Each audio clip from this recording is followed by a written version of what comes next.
Webinars coming up as part of this series.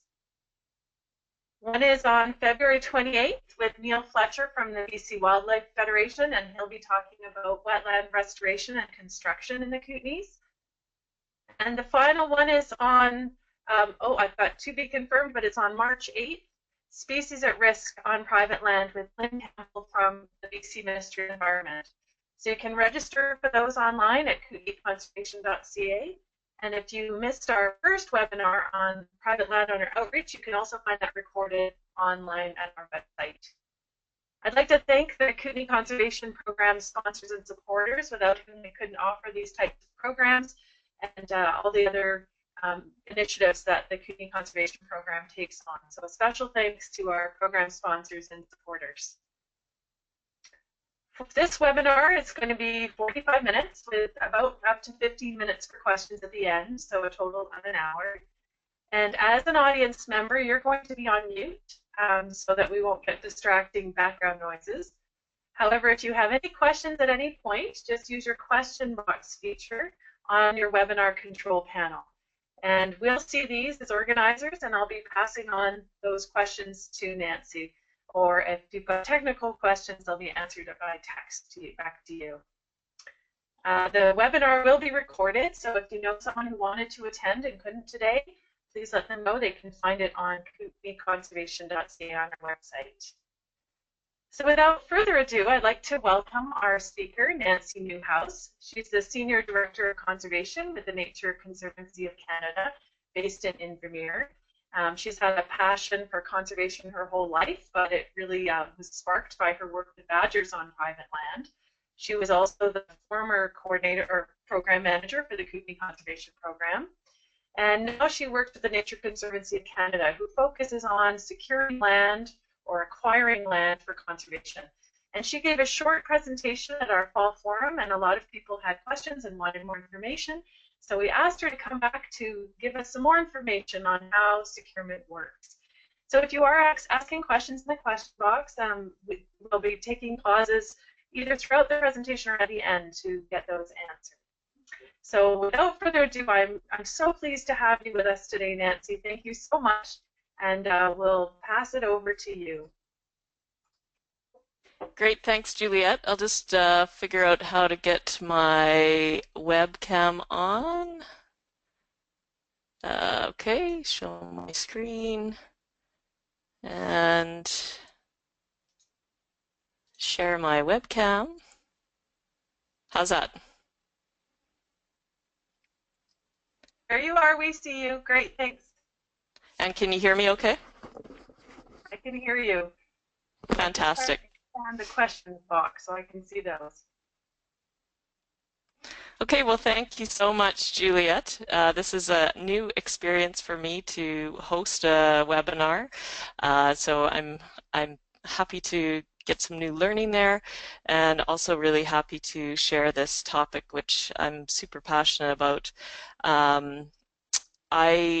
I'm very open to questions throughout the presentation, and as I understand it, I won't see them coming in, so I'll try to remember to stop and ask Juliet for presentations that are coming along.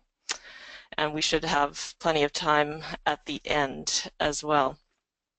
So the presentation today is called Securement 101, Conserving Private Lands, and I thought I'd start by switching slides, which don't seem to be switching. Let me see here. There we go. So just an overview of what I'd like to talk about today is who is the Nature Conservancy of Canada, and why do we do what we do, and how do we do it.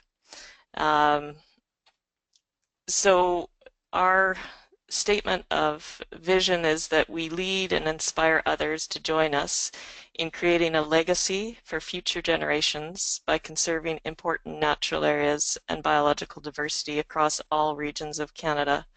So we do work from coast to coast, and one of the cool things is that the Canadian Rockies here in the Kootenays is actually one of our most active regions in Canada. So it's really exciting to be based here. I'm based in Invermere. We have a team of 6 of us here, 3 that are working at the provincial level and 3 that are working in the Kootenays and the Canadian Rockies. Um, we envision a world in which all Canadians conserve nature in all its diversity and safeguard the lands and waters that sustain life. And our sort of core values are, we look for durable conservation outcomes, and that's an important word that maybe sometimes people struggle with, but what we mean by durable is conservation that will last to our best abilities. So we're really looking out hundreds of years in the way that we think about our work. We try to use evidence-based decision-making and science to figure out where we should be focused. We embed a respect for nature and for people in the way that we do our work and look for integrity. And we're really focused on conservation through collaboration and cooperation. So organizations like the Kootenai Conservation Program are really at the heart of the way that we like to see conservation work done. I'll talk a little bit more about KCP as the presentation goes on, but the notion that it takes many different types of groups and individuals and community to get to conservation, I think is at the heart of how we run our organization. So as Juliet mentioned, and many of you may know me as the Badger Lady, I spent many years, gosh, how many years? Over 10 years working on badgers in the East Kootenays, and they're just an amazing creature. There hadn't been a study done on badgers in Canada, a radio telemetry study, until we started this one, and what we learned was that there was not a lot known about this wide-ranging carnivore. They were kind of considered a pest or a vermin. A lot of people confuse them as just a oversized marmot or something like that, but they're a carnivore. Their closest cousin is the wolverine. And what struck me in working with badgers is that they really fundamentally depended on mostly valley bottom habitat. And it was kind of the awareness that people and wildlife like the same places to live. They're looking for good quality soils. When you think of where we want to ranch and farm, we look for abundant water and warm climates, and so that all leads us to the valley bottom, and that's the most productive wildlife habitat as well. So you get this compression of use in what is most valuable for wildlife being the same as the lands that are most valuable for people. So by default, private lands become exponentially more important as we look at conservation in British Columbia. I'll just pause there for a moment and see if there's any sort of immediate questions in the introduction piece. I haven't seen any questions so far, Nancy. Okay, thanks, Juliet. And I have to say, this is a freaky feeling. It's like singing to yourself in the shower. I can't tell if anybody's hearing or seeing, but I'm assuming you're out there somewhere. I want to talk a little bit about the type of conservation planning that we do. We take a nested approach. So we start at an eco-regional scale, which is a very broad scale. So in the case of the Canadian Rocky Mountains, it includes Washington, parts of Washington, Idaho, Montana, parts of Alberta, and parts of British Columbia. So very broad sweeping planning exercise. We then zoom into priority natural areas And in the Kootenays here, we have 3 natural areas. So the South Selkirks, the Rocky Mountain Trench, and the Elk Flathead. And so we do a bit more detailed planning in there, and that helps us identify where we want to prioritize securement opportunities. And then when we get down to the property level, we also do what's called a baseline inventory once we acquire property and look at what are all the natural features there. We often also include cultural features, or at least do an archaeological overview assessment, and then we do a property management plan that looks at how we can protect the priorities that are on that specific property. So it's sort of like those stacking blocks that you get at Christmas with the dolls that fit inside of each other, is the way that we try to look at the planning. And one of the fundamentals of that planning is looking at targets. So the targets that we often choose to focus on in the Kootenays are riparian systems, fish-bearing streams, grasslands, and open forests, old-growth forests, wetlands, and carnivore ungulate connectivity. The Kootenai Conservation Program has a securement team that also helps us to rank and prioritize projects in the Kootenays. And the securement team is a confidential table that's made up of those partners that actually are able to hold conservation lands. So that's the Nature Trust of British Columbia, the Nature Conservancy of Canada, the Government of Canada, the British Columbia Government, Flynn Roe, Forest Lands and Natural Resource Operations, and BC Hydro through the Fish and Wildlife Compensation Program. So those organizations actually all hold conservation lands in the Kootenays, and we sit at a table and bring together our understanding of which properties we should be focused on, and we have a ranking system that looks at things like how big is the property, what are the species at risk, how does it contribute to surrounding landscape, so is it the missing piece in a conservation network of lands? Does it really build on lands that are already protected and create a bigger impact and corridor? What are the threats? Is it imminently threatened with irreversible damage or reversible damage? So we look at a whole bunch of different factors, and it's an art and a science. It's very hard to use just strict GIS tools to get to figure out what the priorities are. And oftentimes there's also, you know, an opportunistic element. We know which we have way more priorities than we are ever able to capitalize on, and so we have to be prepared to jump when the right property comes along. One of the other huge values of the securement team is that it's been able to provide a streamlined response.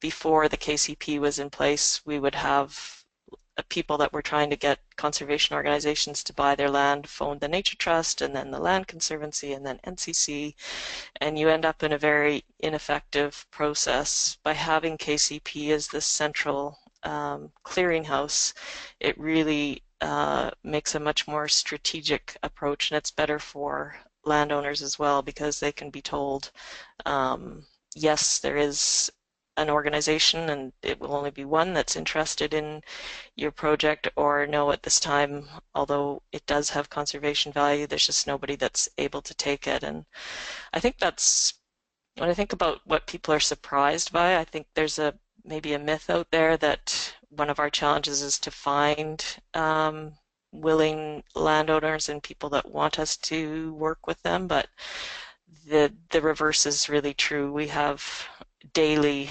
virtually, projects and people coming to us and wishing that we would take on a particular project. So the challenge is really to get to the few a year that we're able to actually execute. So I guess in a nutshell, the demand is much greater than we're able to meet. One of the things that we've just run a quick analysis on is, and this goes back to what I was talking about with badgers and people focusing on valley bottom, it's important when we look at where private land holdings sit in the context of other conservation lands if they're held by the province or the federal government. But if you look at what conservation organizations in British Columbia, so Ducks Unlimited, Nature Trust, Nature Conservancy of Canada, we only hold about 2% of the province's protected area, but this land supports mapped habitat for 232 species and ecosystems at risk. So we're really focused on those habitats in the valley bottoms that are most at risk. Conversely, the Crown obviously is very important in supporting habitat for 512 species and ecosystems at risk, but over a much larger land base. So they're both very important, but you can see that without that private component, we'd definitely be missing some effective measures for protecting species at risk. There was one question, Nancy, before we go much further, was on why is it a confidential table with the Securement Team of the KCP? Sure, that's a great question, and a lot of people ask that. Essentially, what the table has and creates is a list of individual properties that we would ultimately like to target for conservation. And so what we don't want to have happen is for people to know that their property's on the list, and then, in some cases that might be helpful, in some cases it's not helpful at all. So it's sensitive information. It's also, in a lot of cases, very personal information. We're being given the privilege of information from individual landowners, and they don't necessarily want that shared either. So there's multiple reasons for it being confidential. The other parts of the Kootenai Conservation Program, of course, are not a confidential table. So there's the stewardship team and the Juliet, help me out. The steering committee. Steering committee. Thank you. You'd think I should know that by now. Jeez. Yeah. Does that answer the question?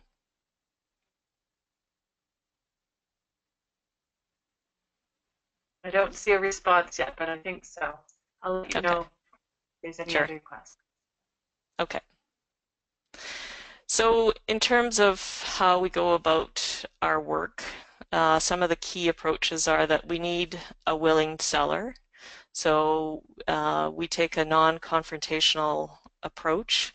So we need people that actually want to work with us. We don't go in and expropriate land. We don't force somebody to sell their land that they don't want to. And so sometimes, it can be decades of time waiting for the stars to align to actually have a willing seller with a priority project and be able to pull the funding together to make something work. It's a very creative process. There is no one deal that looks exactly the same as another. Every single time it's different, and we often kind of joke that, oh, this one seems pretty straightforward, and then it's not. I don't know if we've ever done a straightforward deal. They're always complicated for different reasons. Fundraising is a really key part of the work that we do. So unfortunately, we don't have funding available to just, when something goes on the market, to go and buy it. That's just not the position that we're in. It would be fantastic to someday be there so that we could respond more quickly, but typically, from the time that we decide that we're seriously going to go after a project, it can be a year to 2 years in actually pulling all the funds together and making it through all the different systems that we need to take on. We have two basic techniques that we use. One is fee simple, where we actually own the land.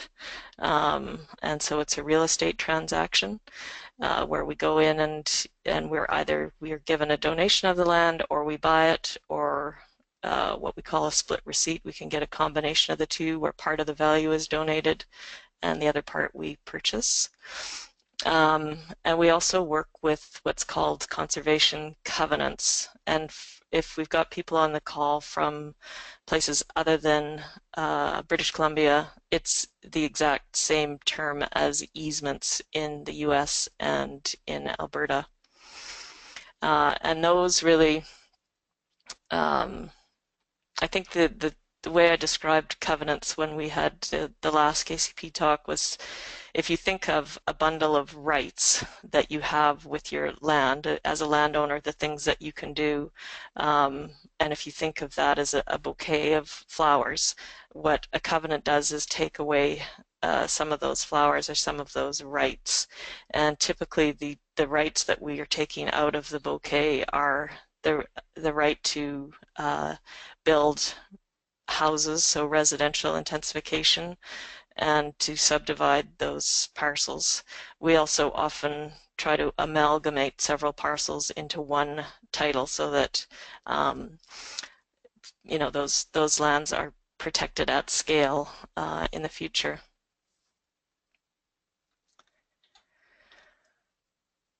So again, we talked about the need to work with willing vendors in a confidential environment. That's absolutely essential. It just is not possible to have a real estate transaction in a public framing because it is a deal that you're making with the landowner. Some landowners are okay with having a more public face, but generally speaking, they want confidentiality, and it can be multiple generations and sensitive topics. It's a lot about family and values, and it's important that they feel comfortable in the process. How we get to a price is using what we call fair market value appraisals. We have to get the land appraised, and people often get confused, and I sometimes use the wrong word too, but there's appraisals and there are assessments. So an assessment is what you get every year that your taxes are based on, that's done by government. An appraisal is done by a professional appraiser that looks at what would the land be worth if it were to go on the market right now. And so they try to look at sales that have been for similar sizes of property, similar types, and try to come up with a guesstimate of what the fair market appraisal is. That does not take into account the ecological values at all. It's just what somebody would be willing to pay on the market. We talked about the need to fundraise for each project, and the way that the finances go. Sometimes people, I think, assume that our only cost is to buy the land, but actually it tends to be about the land plus roughly 30% to do a total project. So part of that is the land, and then all of our costs for doing baseline inventory, property management plan, the time that we put into actually securing the deal. And then importantly, we have a policy that 20%, at least 20% of the value of the land has to be raised in addition to go into our stewardship endowment fund. And those funds are kept and only the interest is spent on basic management needs of the property in perpetuity. And this is a policy that I'm particularly proud of. It links back to the durability notion that we talked about before, that it's really important that there is some mechanism by which these properties can be protected forever. And the way to do that in my mind. There's multiple layers to it, but one of the key parts is to make sure that you have funds set aside forever that will pay the basics of stewardship. It certainly doesn't cover all the costs. When we want to do more detailed stewardship, if we're doing ecosystem restoration work or weed work or other things, we often have to look for other sources of funding to support us. But with the endowment fund, we can have confidence that those lands won't need to be sold, which was of course the fear with some of the situation with the Land Conservancy recently in British Columbia. So just one example of a fee simple project that's near and dear to my heart, Columbia Lake Lot 48. This property was on the KCP securement list for, well, since its inception. The securement list actually started with the Ministry of Environment. They had a priority list, and Lot 48 was up there as a priority, and that was, gosh, probably 30 years. All sorts of different arrangements that were tried to be made. It was at the time that we got seriously involved in it, it was zoned for a golf course and condominium developments, and it was a relatively small parcel, only 315 acres, but as you can see on the map, it was surrounded by protected area, both wildlife management area, the provincial park, and the Nature Trust had land in there as well. So this would be one that would rank very highly in terms of where it fits in the landscape. It was an expensive project, a very expensive project, $7.2 million for total project cost. It's an interesting one as we move forward that the whole east side of Columbia Lake is being considered for cultural landscape designation. And there's what that looks like is not entirely clear, but it would be that the Kootenai Nation would have the primary responsibility for how those crown lands were managed. Our land is not crown, it's fee simple private, and so it would not be actually part of the formal cultural landscape designation.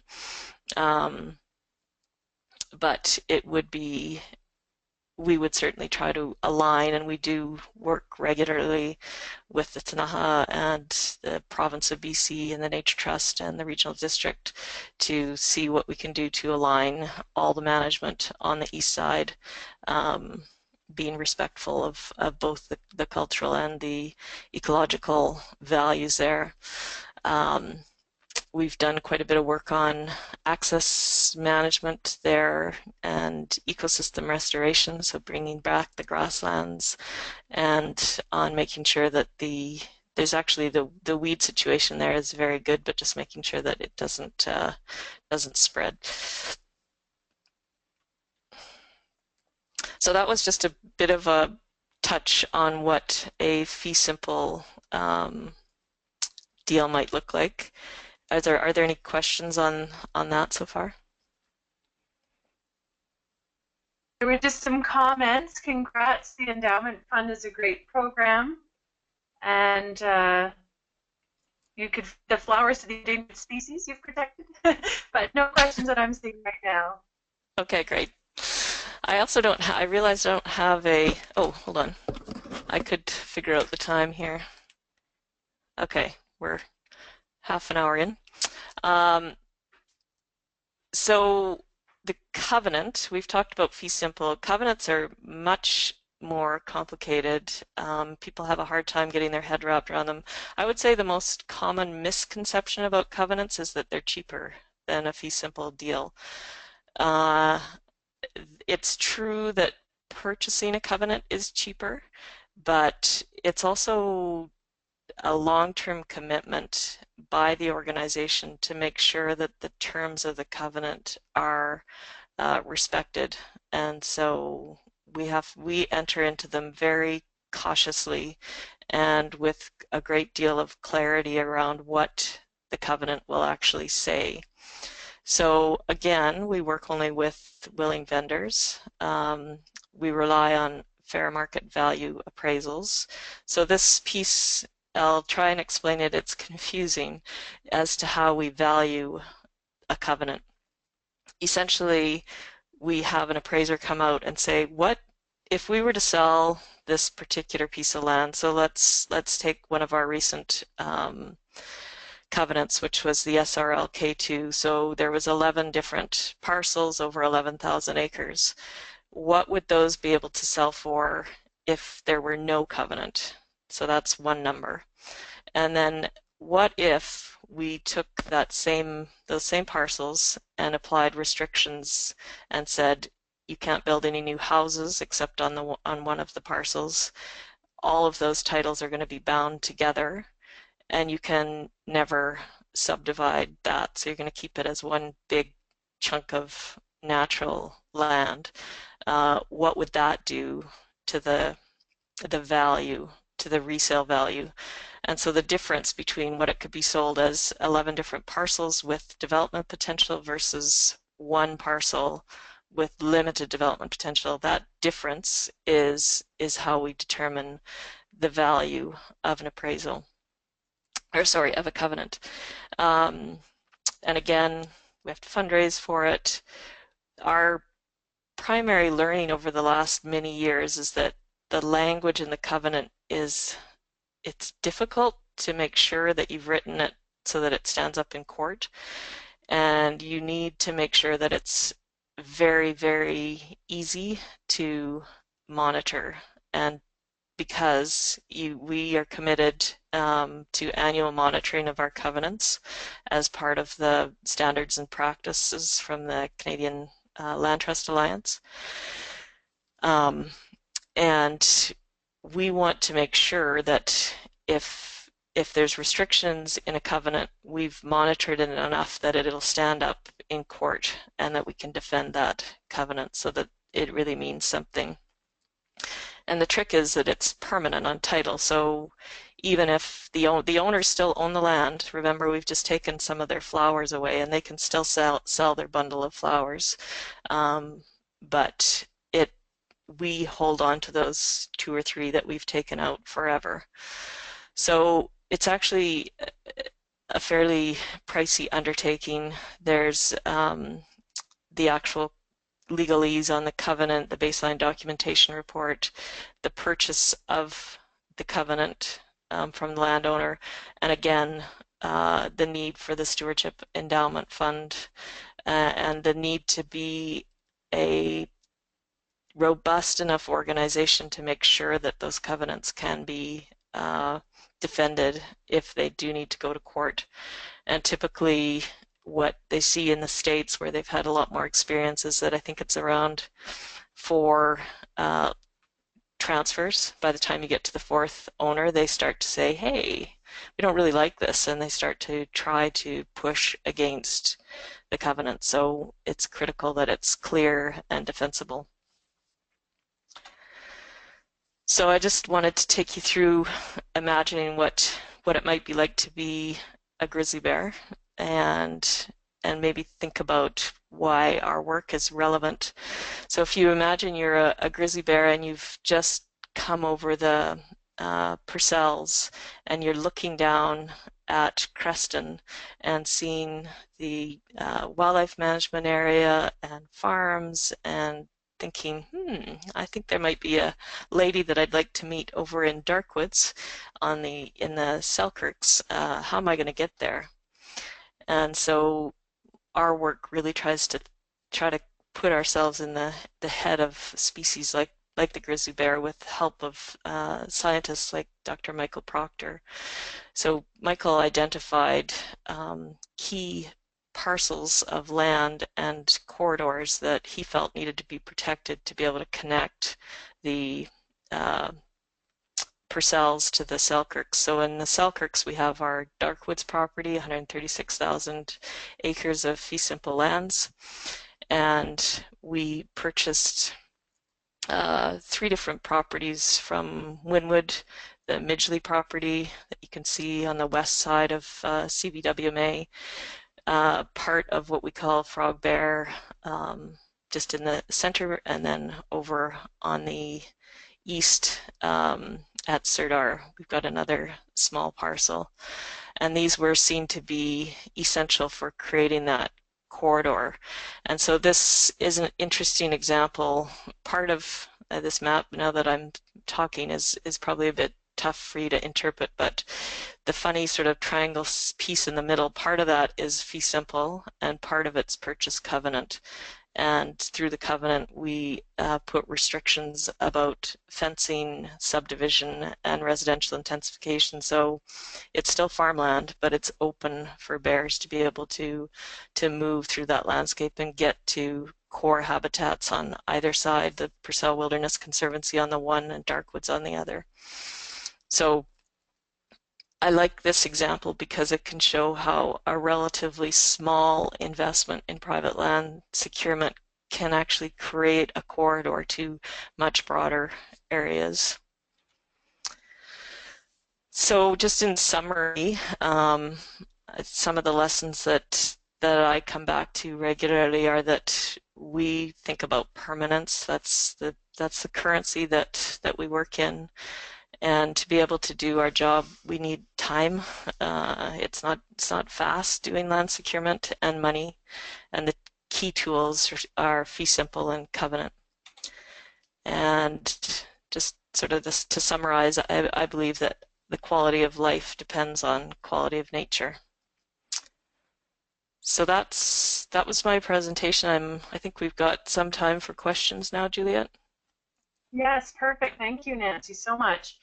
There's just one question that's come in that I've seen, and it was, where did the dollars come from for Lot 48? I got to go back in my mind. The Regional District of East Kootenay, the local conservation fund, was a supporter of that project. We had a lot of individuals from the community that stepped up and helped in that case. We have a significant grant from the Government of Canada through the Natural Area Conservation Program that supported that project. Columbia Basin Trust was a huge supporter of Lot 48.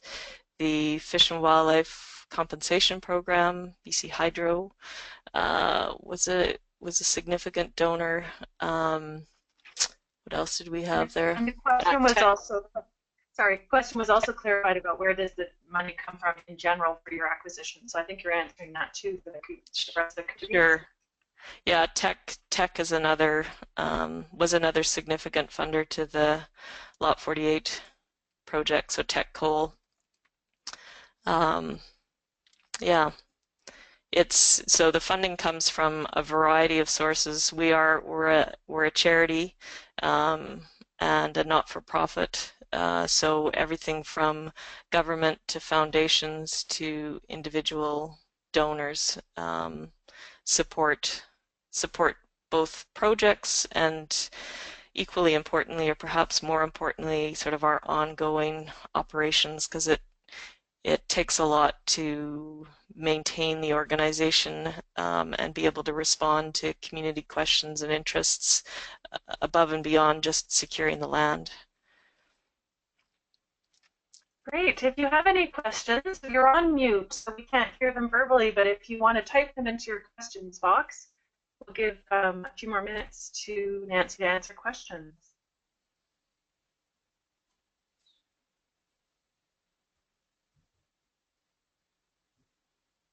I think you've been so clear and concise that there may not be. Or they're asleep out there. Just see. The use of example really clarified Lot 48 and Frog Bear, gave us an idea of how combination can work. Nancy, you mentioned something about covenants and landowners after 4 land transfers wanting to work their way out of the legal obligations. Why does that happen, and how can it be eliminated? That's a great question. I think it happens because the people that originally enter into the covenant are are clearly motivated to see a conservation outcome. They have a dream of conservation and they want their land to be part of that. What typically happens is by the time that message gets diluted by new property owners and they start to think, well, this is just silly and I could make so much money if I were able to sell these lands. For example, let's say SRLK2, if a new owner in 100 years was able to break up that ranch and sell individual lots, they could make a lot of money. So there's pressure financially, economically on them. And it's just natural, I think, that over time you get people with different priorities and interests than the original owner had. The way to ensure that they're strong and that that doesn't happen is to make sure that you have an exceptionally well-written covenant that's legally defensible, that you do monitor the covenant every year so that you can defend in court. So it's critically important that those covenants are really well thought out and well monitored. Can you write into the covenant that you can intervene to educate the new owners? And another question, which is sort of related, is what's the best approach for coaxing difficult landowners? So the first question was, can you write into the covenant that you will work with new owners? Not into the covenant per se, but certainly into the way that we as an organization operate. We do watch for any land transfers, and as soon as land has changed hands, we will approach the landowners and work with them and let them know what the obligations are under the covenant. So it's an important part of our sort of policies and procedures, but it's not a part of the covenant per se. The new landowners would certainly know that they've got a covenant because it's registered on their title through the land title office. So they would be aware that it's there as an encumbrance on title. And the second question was the best way to deal with difficult landowners? Is that what it was? Yeah. I think a lot of it is relationships and time. I think most people share common values in a lot of ways. They care about their families and about the future. And so I think if you can spend time one-on-one with them and not be not come down hard and be the aggressor, but try to understand where they're coming from. So, for instance, if someone wants to subdivide land, it's often because they want to accommodate their relatives, or they would like to get the money to be able to send their kids to school, or they have, a different vision, but it's not necessarily a bad vision. And so I think it's really important to spend that time and listen, like any relationship. Another question. In the U.S., there's education of realtors about conservation easements, creating a group of conservation realtors. Is there a similar trend in Canada or in BC? No, I don't think there is, and I guess that kind of gets to the challenge of, we could do something like that and work with realtors, but the challenge is the capacity to actually put more covenants on because they are such a, I don't want to use the word cumbersome, but it's not a we wouldn't be able to accommodate more requests for covenants if we had realtors trained and we're encouraging people to put covenants on their land. It sort of gets back to my original comment about we have so much demand for people that want us to either covenant their land or buy their land. And what we're missing is the capacity to be able to implement that. Are there any other questions? This is a good role for the provincial government, and in Alberta, the provincial government supports this covenants. That's more of a comment, I think. Is it best for a local organization to approach a potential landowner as a scout, or is it best to leave it to you? Can you repeat the question?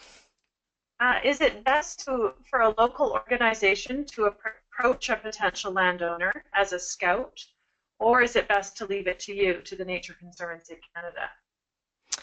Um, I think if there's a local organization that has a project in mind, it's probably best to come to us and have a conversation because, again, unfortunately, you know, they it's it's quite often the case that we have to say no, and that's definitely the hardest part of the job. It's not because we don't think these projects are important. It's just that we can only pick a handful of projects to work on, and so the the developing the relationship with the landowner is kind of in some ways the last step. There's again that it's just the demand so far outstrips the capacity to be able to deliver. Okay, and there's another question, but I'm going to ask you the follow-up question. What if the local organization is willing to raise the money, including for your management fund? Then again it's best that they come to us and talk to us because for starters, one of the things we would look at is this the best fit for NCC or the Nature Trust or neither? Which organization actually makes sense because even if we have all the funding, sometimes we won't take a project on if it doesn't fit within our natural area conservation planning and our priorities. Um, so it's really important to have that conversation. And we also are very cautious about embarking on a project until we're certain that it will close. So if a local organization is, you know, keen to get something done and they want to do the fundraising, that could be it could be great, and we have experiences where that's worked, but we also don't want to be in a situation where we've put our name out there and then for whatever reason the funds aren't able to be raised. We like to be quite certain before something becomes public that we've got a very good chance of completing a project. And I'll just add to that that another role of the Kootenai Conservation Program is that communications role with the Securement Team. So we are also an organization that you can come to with securement ideas and options, and we bring it forward to the team as well. Yeah, I have that's a great point. Yeah. another question here. Thanks for the great presentation. I was wondering, what are your approximate costs for acquisition versus management of conservation lands? Also, what do you predict the land securement will look like in the future? Do you think the focus will continue on fee simple acquisitions? Or do you see any new tools in the horizon? So approximate costs for acquisition and versus management, and what the future is like, focus on fee simple or any other new tools. Gosh, I don't have the numbers in front of me, so this is a bit of a wild guess on, and it really varies year to year. We have some years where we don't do any acquisition; we're just doing management. I think in BC we spent about, I could be wrong here, I think it was about $1 million on management and stewardship last year. Um, and maybe, oh God, I'm hesitant to throw a number out, but so don't quote me on it, but maybe in a year that we're really active in securement, it might be 10 million that we would spend, but those numbers can be vastly different depending on what projects we're working on and how much of the particular securement is donated and so on. It's easier, you know, the the stewardship part is more predictable. We're spending more or less the same amount of money every year. The securement is highly variable. Um, and the second part of that question is sort of the future of focus. That's a very good question, and I'm not sure. We have done some interesting other approaches, like the Flathead Watershed Act, where we worked with the Nature Conservancy, completely separate organization than us, very similar name, out of the United States, and with the province of BC, and actually put funds together and an agreement with the province to prohibit subsurface development in the Flathead. And there was a number of other groups that have been, advocating for conservation in the Flathead Valley and recognizing its importance for many, many years, like Y2Y and Flathead Wild, and those groups really set the stage for this agreement to come to fruition. It's not the normal way that we operate, but it's a way that we can come to the table as a not-for-profit, and essentially ensure that that legislation will be in place, hopefully in perpetuity, because if the province decides that they don't want to have a moratorium anymore, then they would owe us back the funding that we put up for that project. So that's a very different approach than the fee simple and covenant tools that we've talked about so far. That's kind of using market or economic drivers on Crown land. And I can see there may be applications for that in marine protected areas and possibly, buying out subsurface rights in various areas. That may be a place that we move on to. I still think there's a lot of really important work to be done on just straight private land securement. I still think it's critically important that we make sure that these lands in the Kootenays are connected and protected, and that we can.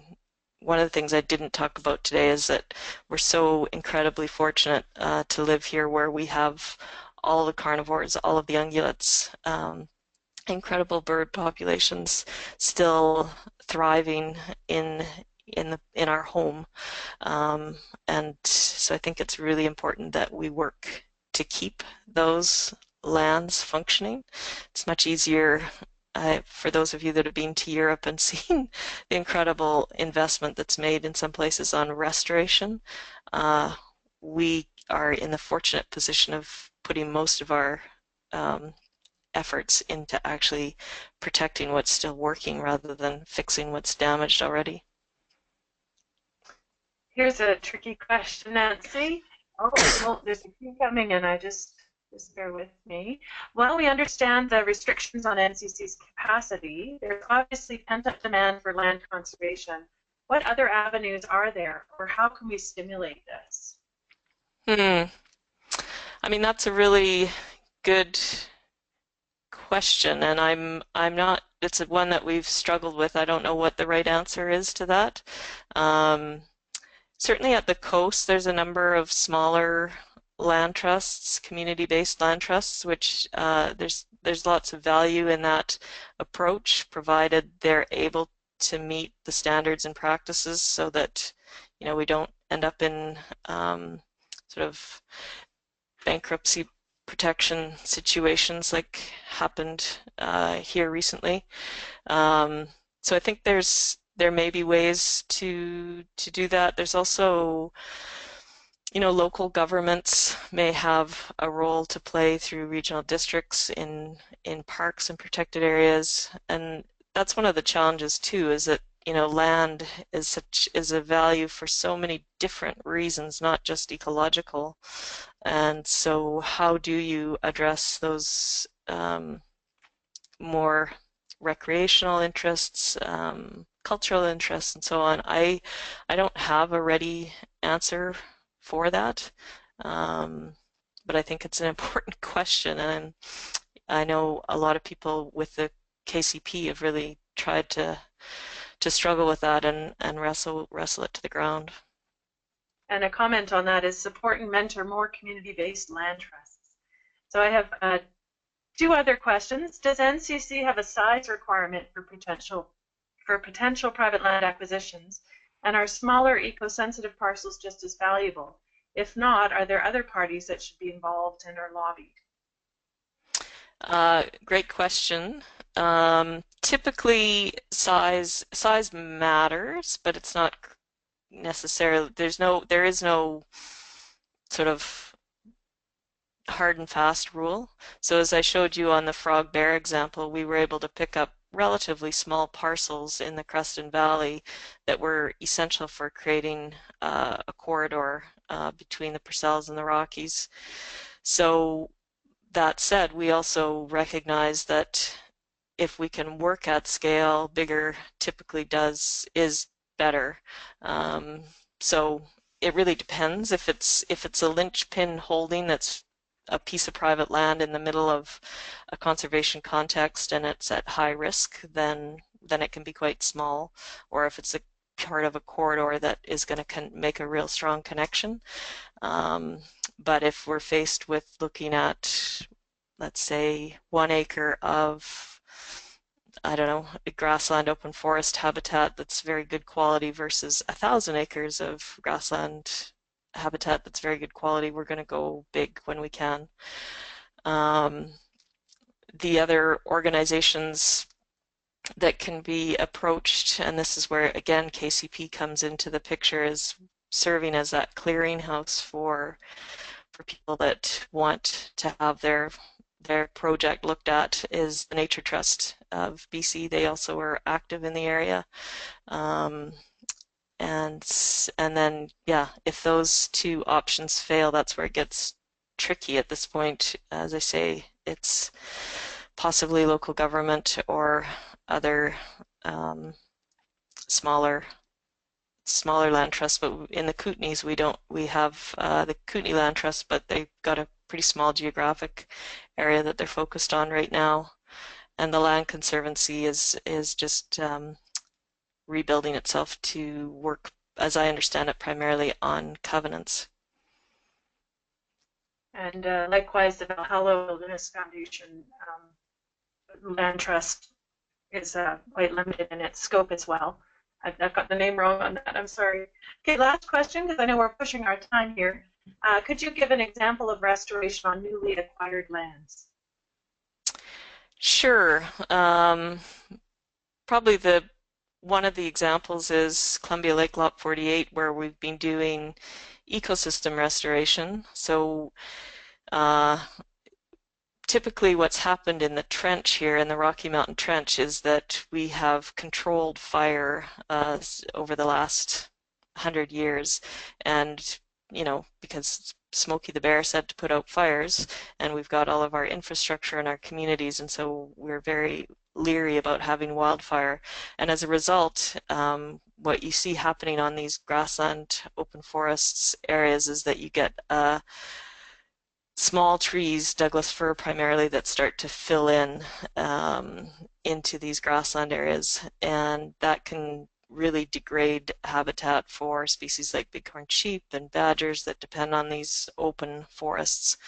So we've been working on Columbia Lake Lot 48 on frozen soils, so that only in the winter time, so that we're not impacting any of the archaeological resources that are there and or the soil, and going in and taking out these small trees and chipping them and burning them in a sloop on site. And we've already noticed an increase, for example, in the bighorn sheep and I believe elk use of that site. So that's an example, and we do that on many of our properties in the trench here. The Kootenai River Ranch, we do a lot of ecosystem restoration, Marion Creek benchlands as well. Thank you, Nancy. Valhalla You're welcome. Foundation for Ecology. Thank you, Lorna, for reminding me of the name. So I know we're wrapping up our time and people have great questions, and I just want to thank you so much for your time, Nancy, for explaining this to us. I know it can be a little bit confusing and not always very public, so we really appreciate all the information. And thanks to all of you who were able to join the webinar today. We really appreciate your participation. So please do mark your calendars and register for the upcoming webinars, Wetland Restoration on Private Land on February 28th, and Species at Risk on Private Land on March 8th. So with that, I'll say goodbye to you all. I hope you have a great day, and thank you again to Nancy and to all of you who participated. Thanks.